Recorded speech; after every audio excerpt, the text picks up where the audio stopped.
Shalom Bapak Saudara sekalian, hari ini hari yang indah, saya mengucapkan selamat merayakan Tuhan Yesus naik ke sorga.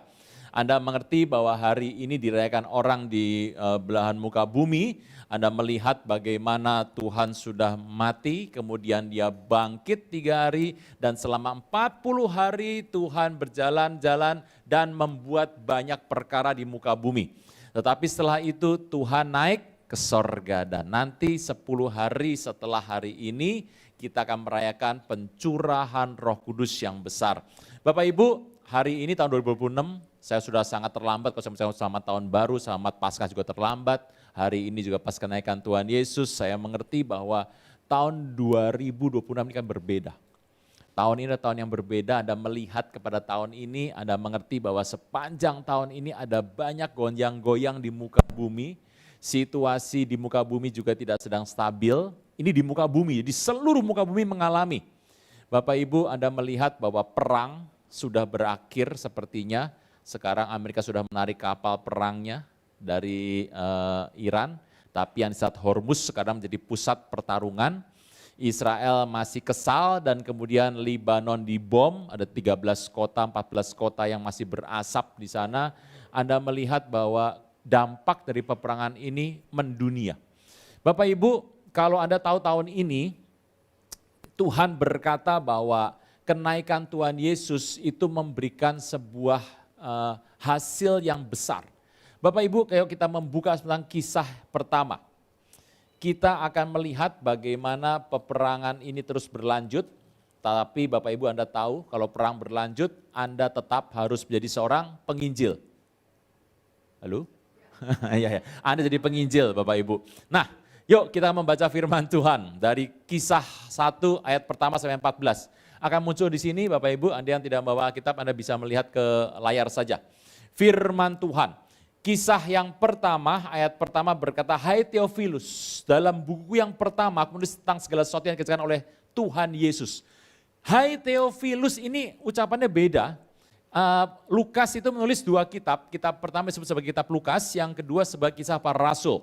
Apa yang ditulis sana dikatakan bahwa hai Theophilus yang mulia. Tetapi pada tahun 60 sampai 62 Masehi, jarak 2 tahun setelah tulisan Lukas, dia menyebut Theophilus sebagai hai Theophilus. Yang pertama disebutkan sebagai yang mulia Theophilus. Anda mengerti di sana ya? Dalam 2 tahun, Theophilus orang yang terkenal itu sudah bertobat. Jadi Lukas menulis 1 kitab lagi, kisah para rasul, dia bicara sama Theophilus.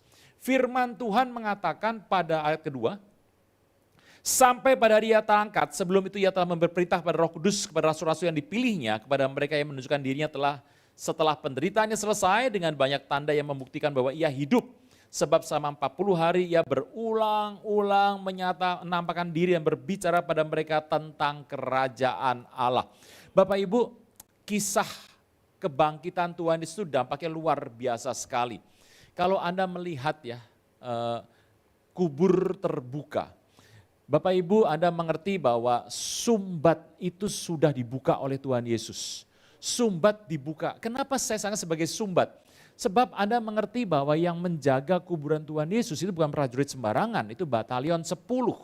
Batalion yang terkenal paling sadis, batalion terkenal paling garang dari semua batalion. Dan jumlah yang menjaganya 16 orang.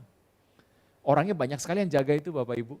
Dan apa yang terjadi? Hari itu kubur itu dimeteraikan. Tidak mudah membuka meterai. Anda mengerti sebab kubur itu telah dijaga oleh 16 orang. Dan yang dipakai untuk menutup kubur itu adalah sebuah batu yang panjang lingkarnya. Garis tengah dari batu itu adalah 2,5 meter, besar batunya. Anda kalau yang sudah pernah pergi ke Garden Tomb, Anda melihat kok kecil Pak? Ya karena Garden Tomb adalah merupakan sebuah proyek yang kira-kira mirip gitu, bukan yang asli. 2,5 meter dan beratnya 2 ton. Besar sekali itu Bapak Ibu. Itu dipakai sebagai meterai untuk menutup kubur Tuhan Yesus. Tidak mudah, saya mengerti waktu Maria Magdalena dan para wanita datang ke kuburan Tuhan Yesus, mereka bertanya-tanya, lalu siapa yang akan membuka kuburnya. Kami nggak bisa, karena kami perempuan. Toh. Bapak Ibu, dahsyatnya Tuhan Yesus waktu dia bangkit, sumbat telah dibuka. Hari ini sumbat-sumbat dalam hidup Anda dibuka. Nah, kebangkitan Tuhan Yesus dan naik Tuhan ke sorga itu meninggalkan bagi Anda ada banyak hal yang Tuhan mau katakan. Yang pertama Tuhan katakan pada satu hari ayat keempat, ketika ia makan bersama-sama dengan mereka, ia melarang mereka meninggalkan Yerusalem dan menyuruh mereka tinggal di situ menantikan janji Bapa yang demikian katanya. Telah kamu dengar daripadaku sebab Yohanes membaptis kamu dengan air, tapi tidak lama lagi kamu akan dibaptis dengan Roh Kudus. Maka bertanyalah mereka yang berkumpul di situ, Tuhan, maukah engkau pada masa ini memulihkan kerajaan bagi Israel? Jawabnya, engkau tidak perlu mengetahui masa dan waktu yang ditetapkan Bapa sendiri menurut kuasanya, tapi kamu akan menerima kuasa kalau Roh Kudus turun atas kamu. Kamu akan menjadi saksiku di Yerusalem dan seluruh Yudea dan Samaria sampai ke ujung bumi. Sudah ia mengatakan demikian, terangkatlah ia disaksikan oleh mereka dan awan menutupnya dari pandangan mereka. Ketika mereka sedang menatap ke langit, waktu ia naik itu, tiba-tiba berdirilah dua orang yang berpakaian putih dekat mereka. Dan berkata pada mereka, hai orang-orang Galilea, mengapakah kamu berdiri melihat ke langit? Yesus ini, the same Jesus yang terangkat ke sorga meninggalkan kamu akan datang kembali dengan cara yang sama seperti kamu melihat dia naik ke sorga. Bapak Ibu, yang penting adalah tunggu kairos Tuhan. Tuhan memberikan satu kesempatan yang indah yang disebut dengan nama kairos.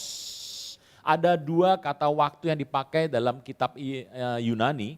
Yang pertama kronos, yang kedua kairos. Kronos itu adalah waktu yang Anda pakai sehari-hari. Adalah waktu yang seminggu, sebulan, setahun. Tapi Tuhan katakan kairos, kesempatan yang Tuhan berikan.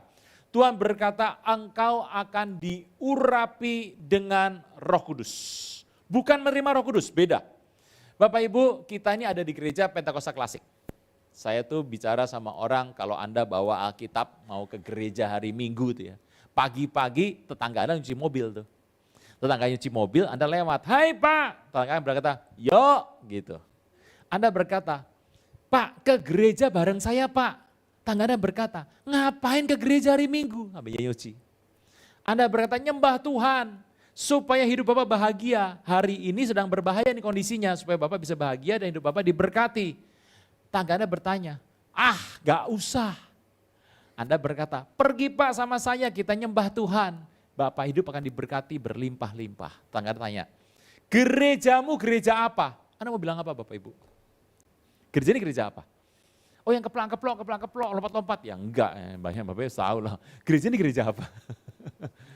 Anda harus mengerti, gereja ini kan adalah gereja GBI Pluit. GBI Pluit yang ada di bawah Rayon 1C.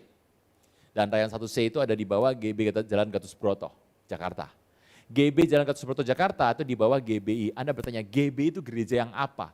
Gereja ini disebut sebagai gereja Pentakosta Klasik.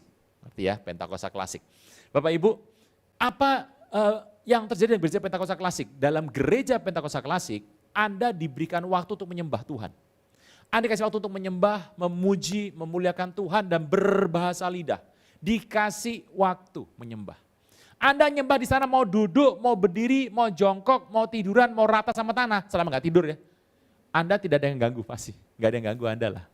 Kalau Anda mau begini-begini, Anda di ujung aja Bapak Ibu. Kalau kena orang bahaya gitu, aja di ujung. Nah, Anda dikasih waktu untuk menyembah. Kalau Anda berkata, saya nggak bisa nyembah Pak, bahasa lidah Pak. Saya nggak bisa bahasa lidah loh. Saya berkata, Anda diberikan kesempatan untuk berbicara bahasa lidah bebas. Anda masing-masing saja. Di tempat ini Anda bebas menyembah Tuhan dan dikasih waktu untuk Anda memuji menyembah Tuhan. Nanti ada waktu untuk khotbah, ada waktu untuk pengumuman, ada waktu untuk doa berkat. Bapak Ibu, dalam gereja Pentakosta Klasik itu dikatakan bahwa Anda akan diberikan waktu yang bebas untuk Anda menyembah Tuhan, pribadi kepada Tuhan secara bersama-sama.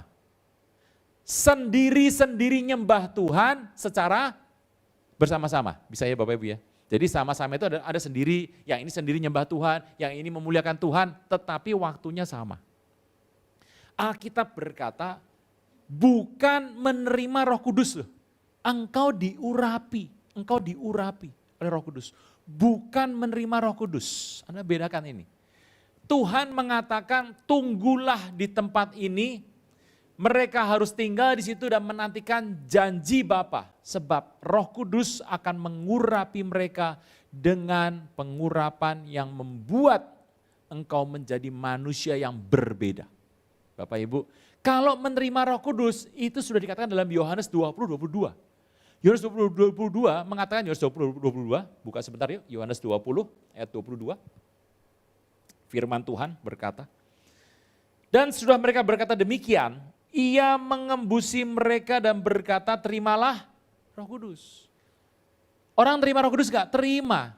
Tetapi peristiwa di Kisah Rasul itu bicara engkau harus menantikan pengurapan Roh Kudus. Bapak Ibu, 10 hari dari hari ini, tepat hari Minggu nanti, itu adalah perayaan pencurahan Roh Kudus yang jatuh pada hari Pentakosta. Yang pertama, tunggu kairos, kesempatan yang Tuhan berikan. Anda yang belum berbicara bahasa lidah, saya berdoa supaya Anda dipenuhi Roh Kudus. Tapi saya tuh bisa berdoa, Anda bisa meminta, tapi yang mengurapi adalah Tuhan. Anda mengerti ya, kalau baptis kan beda. Anda yang belum baptis, segera hubungin para pengerja, dibaptis. Keputusan Anda mengambil, Anda mau dibaptis. Baptis adalah keputusan Anda. Tetapi kalau baptis Roh Kudus, Tuhan yang membaptis Anda. Yang pertama, Tuhan katakan, tunggu waktunya. Jadi kalau ikut Tuhan tuh ada waktu-waktu tertentu. Ada saat-saat di mana engkau dapat dan engkau mengalami sesuatu. Tuhan mengatakan tunggu waktu janji Bapa. Janji Bapa itu yang Tuhan berikan kepada umat hari ini.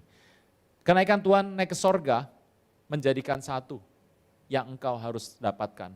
Engkau akan diurapi dengan Roh Kudus. Ini janji Tuhan. Bapak Ibu mau?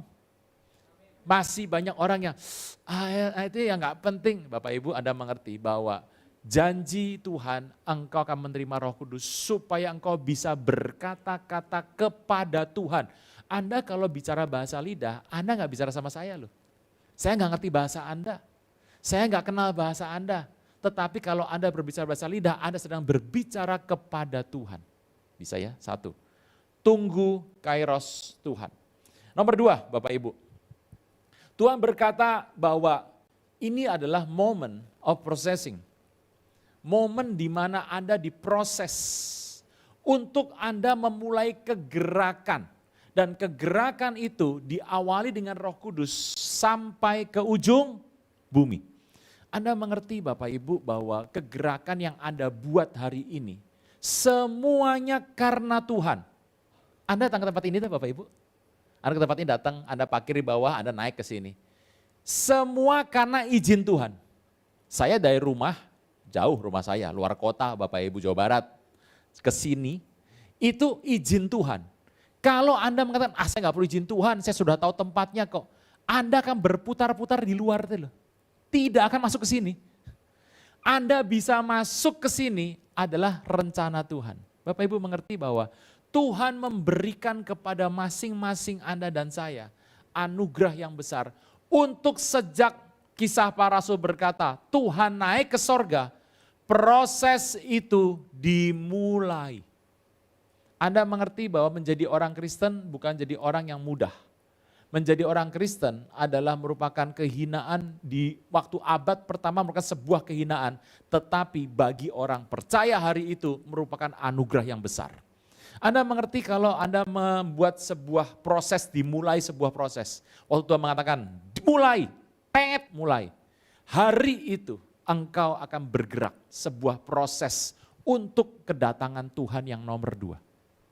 Bapak Ibu Anda mengerti bahwa kedatangan Tuhan berkata bahwa hari ini Tuhan Yesus naik.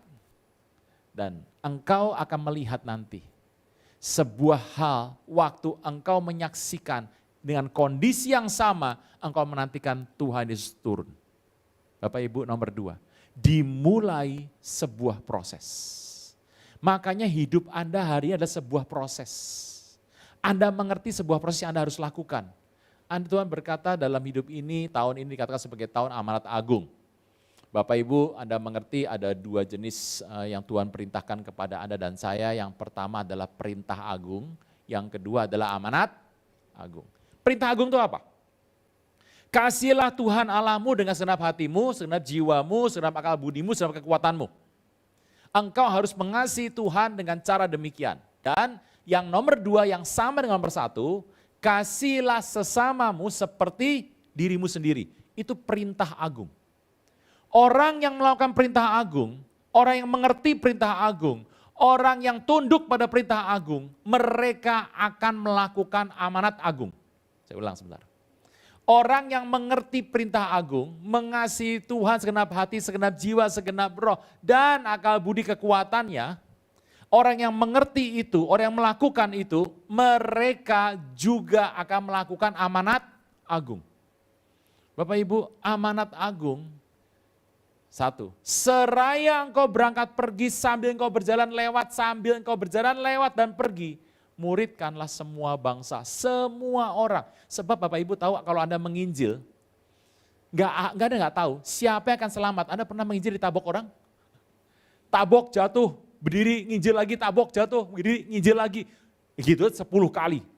Bapak Ibu, Anda nggak pernah tahu yang Anda injil itu akan bertobat apa tidak kok. Anda sudah nginjil, Anda nggak tahu dia akan tobat apa tidak. Tetapi Anda baru berkata, tuh belum loh, baru tuh sudah bertobat orangnya. Jadi Anda tidak pernah tahu siapa yang akan bertobat karena penginjilan Anda.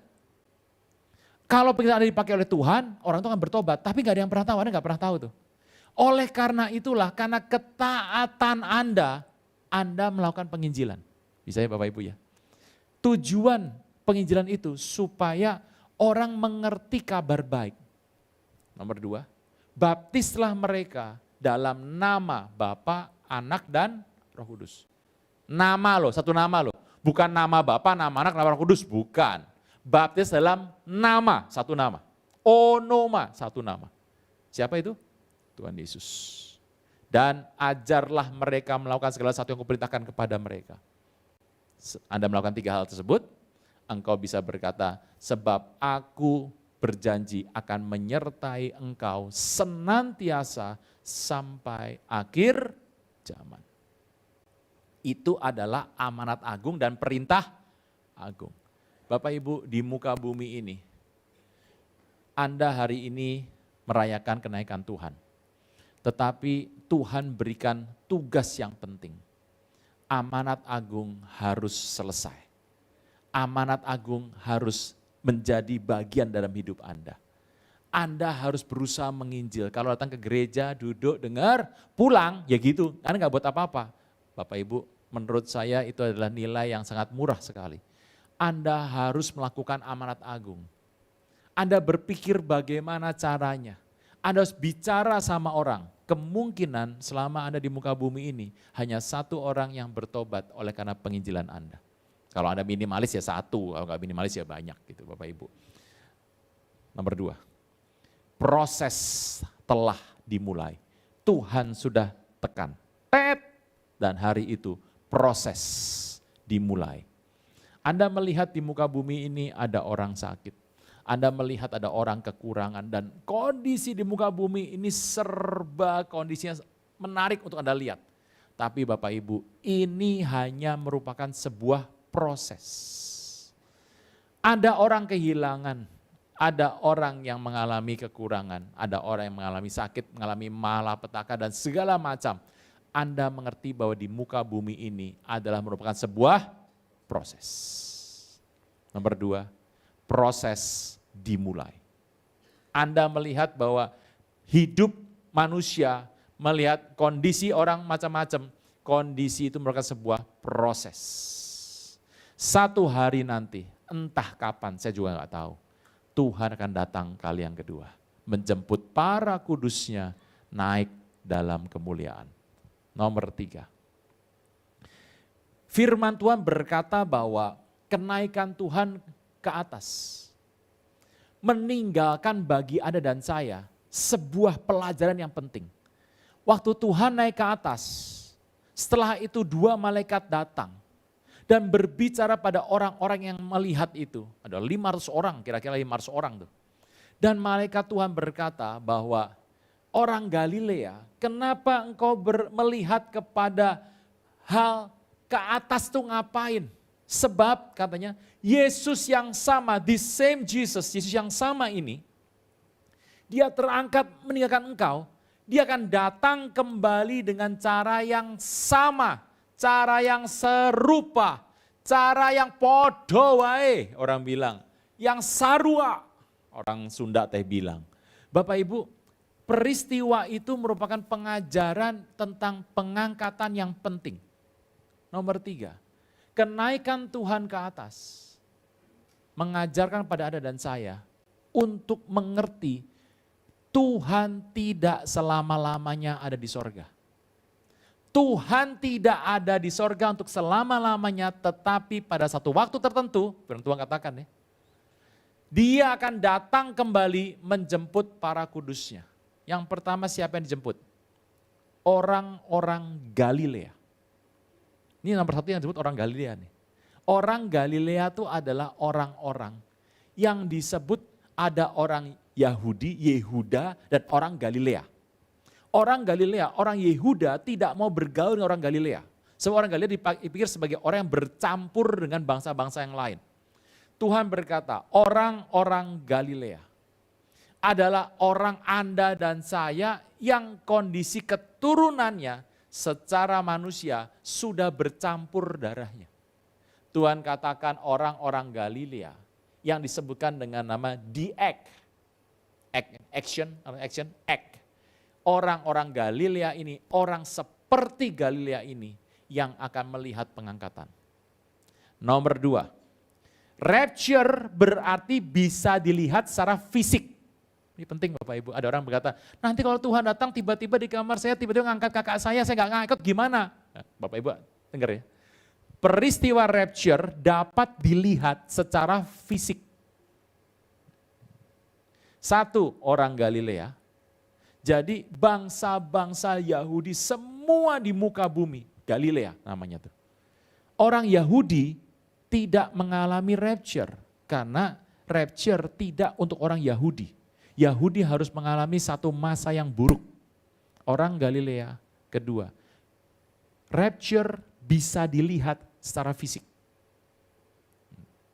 3, rapture itu artinya Anda meninggalkan orang lain, Anda terangkat ke atas.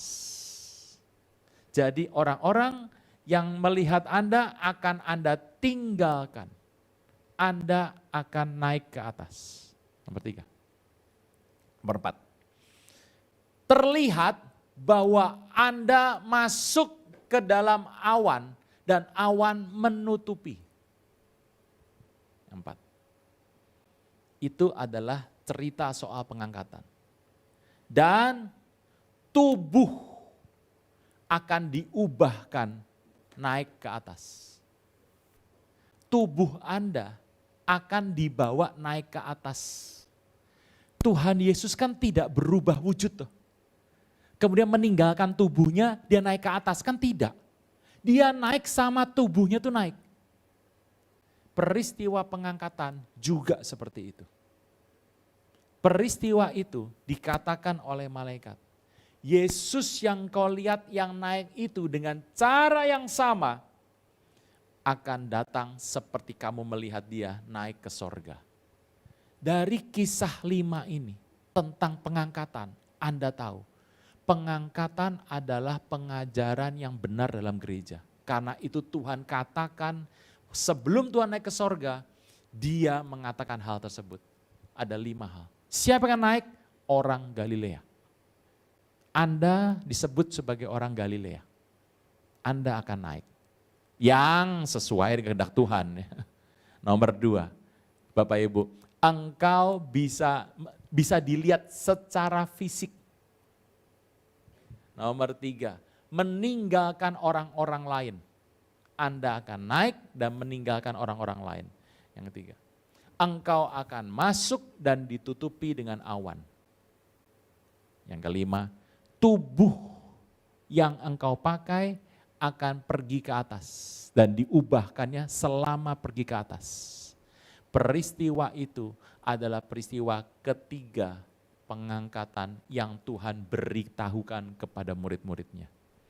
Peristiwa kenaikan Tuhan ke sorga, peringatan bagi Anda dan saya bahwa peristiwa rapture Tuhan juga sudah janjikan. Bapak Ibu, Anda mungkin belum mengerti soal pengangkatan, tetapi hari ini pengajaran soal pengangkatan terus didengung-dengungkan. Entah engkau meninggal sebelum Tuhan datang, atau nanti kita bersama-sama akan naik. Tetapi satu kali terjadi, peristiwa itu adalah benar. Bisa Bapak Ibu ya? Jadi kita harus terus berharap kedatangan Tuhan sudah sangat dekat. Semakin dekat. Kalau abad pertama dikatakan kedatangan Tuhan sudah sangat dekat, apalagi sekarang abad 21. Peristiwa rapture adalah sebuah janji Tuhan. Janji kepada murid-muridnya. Peristiwa yang akan terjadi. Berikutnya. Yang keempat. Nah, tindakan apa yang harus kita buat? Tindakan apa yang harus ada dalam hidup Anda, Bapak Ibu? Saya mengerti bahwa sejak hari di mana Tuhan naik ke sorga, dan kemudian proses dimulai, kita menerima pengurapan Roh Kudus, dan janji Tuhan akan datang kali yang kedua. Tindakan iman apa yang kau harus buat? Bilangan 14 ayat 8 sampai 9. Bilangan 14 ayat 8 sampai 9. Firman Tuhan berkata, Bilangan 14 ayat 8, jika Tuhan berkenan kepada kita, maka Ia akan membawa kita masuk ke negeri itu dan memberikannya kepada kita, suatu negeri yang berlimpah-limpah susu dan madunya. Hanya janganlah berontak kepada Tuhan dan janganlah takut kepada bangsa negeri itu, sebab mereka akan kita telan habis. Bapak Ibu, apa yang harus Anda lakukan di masa-masa ini? Firman Tuhan berkata, telan habis. Telan habis sudah. Semua harus kau lakukan segenap hati. Engkau harus melakukan segala hal, telan habis. Bapak Ibu, ini penting di kehidupan kita hari-hari ini. Anda melihat, Pak, bagaimana kalau kita ingin mencari sampai 2033? Kan Bapak sudah mendengar 2033 toh? Halo? Penginjilan kita akan selesaikan sampai 2033. Anda bisa tanya gini, ada apa 2033? Saya berkata sama Anda, kalau tidak terjadi apa-apa, kalau 2033 tetap berjalan seperti biasa, Anda tambahkan nanti 34, 35, 36, 40 terus. Pokoknya sampai Tuhan datang. Tetapi ini sebuah visi loh, ini bukan nubuatan. 2003 sebuah visi. 2033 kita percaya orang dari Anglikan Katolik, dari Pentakosta Karismatik, dari Protestan, mereka percaya 3 hal ini. Bapak Ibu, tahun lalu Oktober, 25 Oktober, WEA, World Evangelical Assembly, gereja Protestan di muka bumi, mengadakan sebuah acara seminar besar di Korea Selatan. Yang datang itu kalau dari Indonesia itu Pak Tong, Seven Tong, pergi tuh. Jadi World Evangelical Assembly pergi sana. Yang dari orang dari karismatik juga ada, yaitu anaknya Pak Yakob Nahuai, Yohanes Nahuai pergi waktu itu ke sana. Disitulah mereka berkata, 2033 kita akan selesaikan. Mereka percaya itu juga. Nah, 2033 itu merupakan sebuah waktu yang kita tetapkan sebagai masa selesai. Kalau nggak selesai gimana? Ya tambahkan lagi, gampang begitu. Apa yang kita buat sampai 2033? Engkau harus bersiap menjadi penginjil. Saya tuh dagang Pak, saya usaha Pak, saya tuh kondisinya jadi dokter Pak, saya jadi insinyur Pak. Memang Bapak Ibu, firman Tuhan berkata engkau harus jadi penginjil yang berdagang. Penginjil yang ngurusin asuransi, penginjil yang jadi dokter, penginjil yang jadi dosen, penginjil yang bankir, penginjil yang manajemen. Bapak Ibu, jadi tugas Anda nomor 1 Anda menjadi penginjil. Ini penting bagi orang-orang sebab orang berkata, Pak kerjanya apa Pak? Saya tuh ya seorang insinyur. Gitu. Ya kerja kalau minggu ya di rumah. Loh, Bapak Ibu ada hal yang unik loh. Tugas Anda dan saya adalah jadi penginjil. Penginjil, penting. Menjadi penginjil yang melakukan tindakan bangkir. Anda buka toko, Anda dagang, Anda jualan, Anda jual asuransi. Itu penginjil. Pertama tuh penginjil. Tugas Tuhan berikan di muka bumi. Sebab hari ini tindakan apa yang harus Anda buat. Seperti Kaleb bin Yefune. Kaleb berkata, bangsa itu akan kita telan habis. Bapak Ibu, firman Tuhan berkata bahwa hari ini engkau akan menerima kuasa. 10 hari dari hari ini, hari Minggu nanti, adalah perayaan pencurahan Roh Kudus yang besar. Dan hari itu merupakan hari yang penting. Roh Kudus dicurahkan atas semua manusia, supaya manusia bisa mengembangkan terus kepada orang-orang yang belum kenal Tuhan. Sehingga sedapat mungkin semua orang di muka bumi ini kenal siapa Tuhan Yesus. Bapak Ibu, oleh karena itu marilah, kalau sekarang Anda menyembah, ini penting Bapak Ibu, kalau Anda menyembah Tuhan kayak tadi tuh. Holy, holy, Anda nyembah Tuhan. Kalau nyembah, angkat tangan Anda. Supaya apa? Engkau menyembah itu fokus sama Tuhan, engkau menyembah angkat tangan. Kalau engkau begini, holy, holy, lihat kiri kanan, garuk-garuk, gini lagi. Engkau gak dapat apa-apa Bapak Ibu. Engkau harus full sama Tuhan waktu engkau ibadah. Angkat tangan Anda sembah Tuhan. Engkau gak bisa bahasa lidah, ya gak apa-apa. Engkau angkat memuji nama Tuhan. Dari situ, dari karena hatimu ingin, hatimu berasa itu harus hal yang besar. Nanti satu hari tanpa engkau sadari, kemungkinan Tuhan turunkan tangan. Saya tidak bisa membaptis Anda, tidak mengerti juga kapan waktunya. Tetapi Anda kalau nyembah Tuhan, lakukan, gunakan tangan Anda. Anda ngangkat begini, oke. Tetapi Bapak Ibu jangan begini. Anda diem, gak nyanyi, nyembah, diem aja. Bapak Ibu, jadi ibadah merupakan sebuah kondisi yang bekerja. Abodah, ibadah dari kata kerja abodah, bahasa dari Timur Tengah. Abodah itu bekerja. Dari kata abodah keluar kata ibadah. Ibadah sama bekerja, sama. Jadi kondisinya sama. Bapak Ibu, Anda menyembah Tuhan, Anda dikasih waktu menyembah Tuhan. Di tempat ini anugerah Tuhan berikan, supaya engkau bisa menyembah Tuhan. Bapak Ibu, ayo kita nyembah Tuhan. Kita berdoa sama Tuhan, supaya anugerah Tuhan boleh turun. Dan Tuhan telah naik ke sorga. Banyak hal Tuhan berikan dalam hidup ini. Tetapi satu hal yang Anda harus mengerti, Tuhan naik ke sorga, Dia berjanji datang kembali dan menjemput para kudusnya, supaya para kudusnya tinggal bersama Tuhan dan memerintah bersama Dia. Bapak Ibu, hari ini kita merayakan kenaikan Tuhan. Kenaikan Tuhan adalah merupakan sebuah berkat yang besar sekali. Tuhan naik ke sorga dan Dia menjadi pendoa syafaat bagi Anda dan saya. Satu hari entah kapan, Dia akan datang kali yang kedua, menjemput orang-orang kudusnya di tempat ini. Amin.